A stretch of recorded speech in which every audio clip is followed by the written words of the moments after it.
Everyone's Coach Julian, hope you're well. So I actually should be doing a barbell workout right now, but I am procrastinating.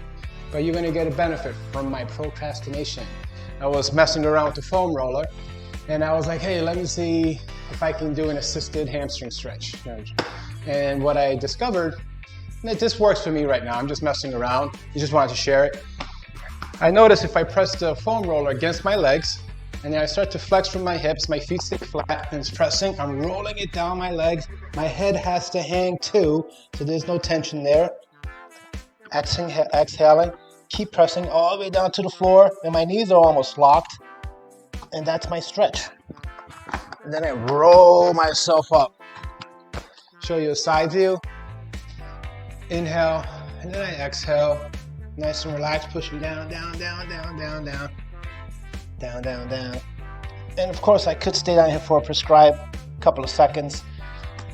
And then I come back up, push, push, push, push, push. I get tall enough where I can squeeze my bum. Again, I'm just messing around. I know there's a lot of variations to stretch your hamstrings. Just thought I'd share, and I guess this is time for me to go back to my workout. That's about it. Post your comments.